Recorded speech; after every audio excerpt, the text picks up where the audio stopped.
Good morning and welcome to Lviv. It's Sunday morning, 12 o'clock.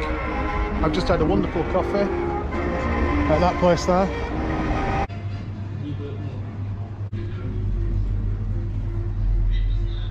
Now it's time to go and find myself some Ukrainian food. So last night I went out to a bar which was just like a minute away from my hostel and had a cracking night. It was a really good bar, good beer, great live music.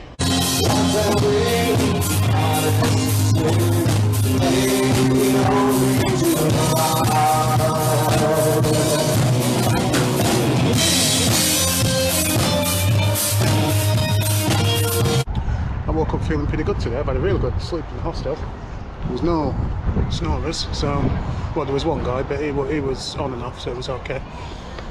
Now, I'm looking for something to eat. I'm not going there.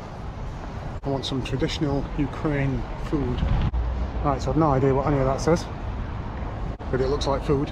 So, and they take MasterCard, so let's have a look.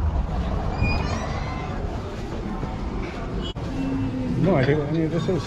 It's probably not the most adventurous Ukraine food. So they look like some kind of fried potatoes and vegetables, and a couple of big sausages. It came to £3.60, which I was expecting it to be cheaper than that, to be honest. There you go, that's tuck in. It seems to be like covered in almost a Chinese ball sauce. Food's not incredibly hot, as it very rarely is at buffet type restaurants, but yeah, I'm happy with that. That will certainly set me up for the day. I'm heading out of the city centre now. I've found something that's really curious, really interesting. Just up here is a hotel, a rather plush hotel. From what I've read on the reviews, it does seem to be in a very strange location to have a hotel in Lviv. Let's see what it looks like when we get there. Well, the gate's locked. Not sure if there's another way in.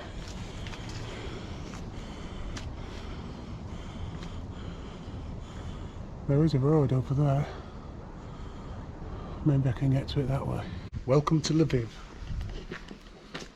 My first day in Lviv. I'm walking through some random wood.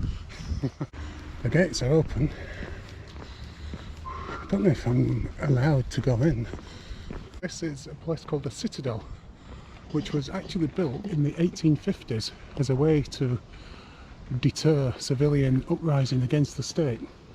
It was actually used by the Nazis in World War II as a small concentration camp that held mainly Russian prisoners of war. Approximately 100,000 people died inside this building. The Nazis' policy of dealing with the Russian prisoners of war here was to starve them to death. Now, after World War II, it fell into decline and it wasn't used until the early 2000s when property developers took it over and turned it into a very plush hotel.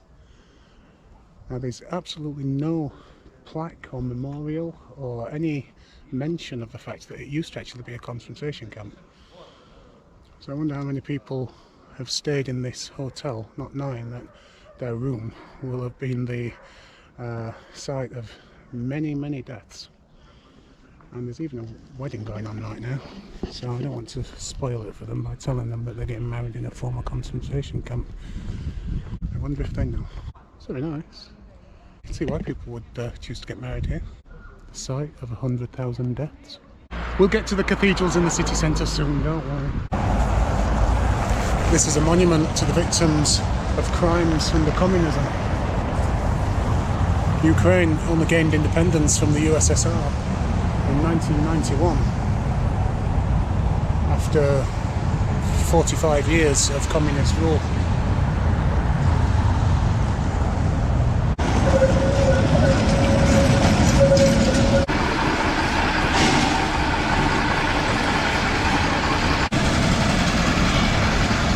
Well, there's something going on in here. All I can smell is like mulled wine. It literally is a wine festival. You pay for a glass when you go in, and I'm guessing you can sample all the different wines. It's very busy. To say it's like 1 o'clock in the afternoon on a Sunday.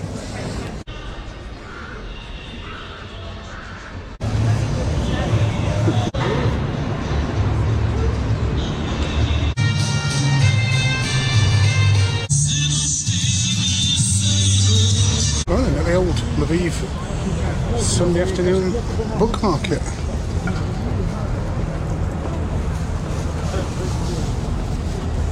Some records over there. Queen, the Beatles, Status Quo. Toys.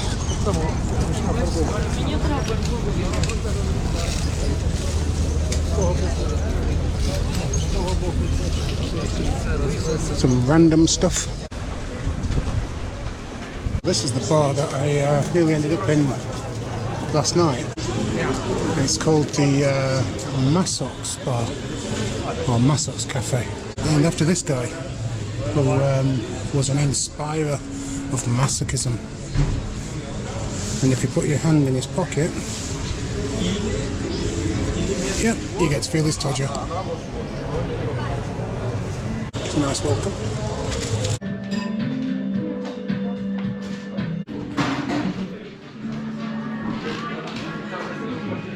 Not sure if you can go in there.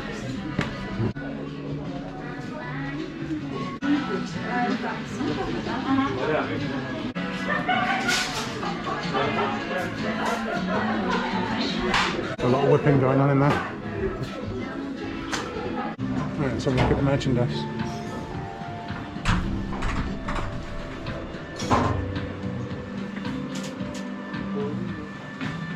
Lots of whips and maps.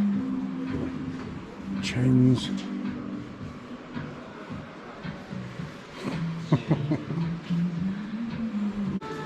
Nice comfy seat for the ladies and one for the men.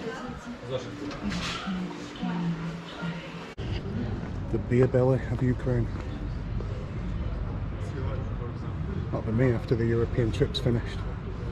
I'm going now to a place called Zvizga or something. I don't know how to pronounce it, but it's supposed to be an art cultural centre. I think they sell beer.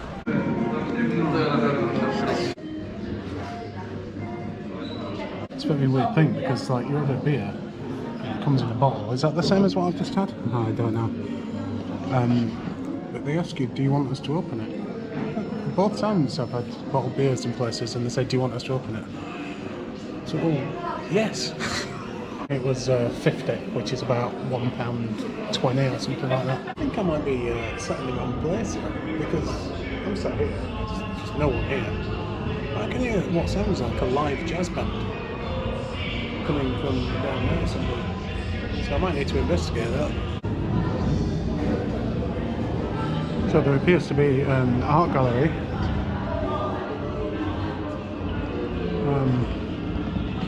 I don't think there's any live jazz. The sound of that seems to have disappeared.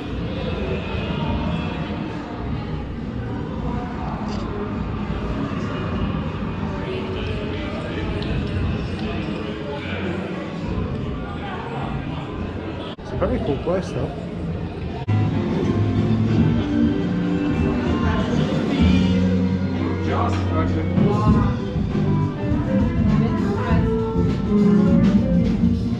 I think that is live jazz.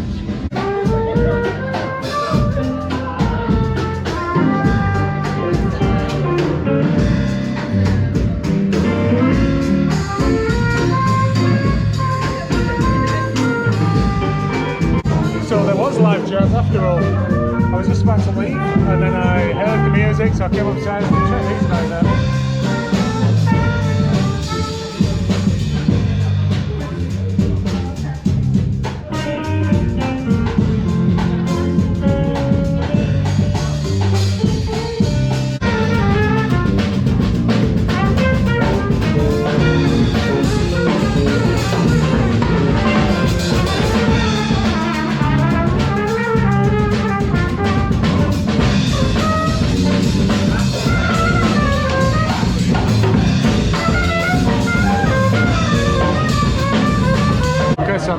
called Shoven, which is a craft beer place. They've got a great menu. And I've gone for number 9, which is Ipanema, which is 8% IPA.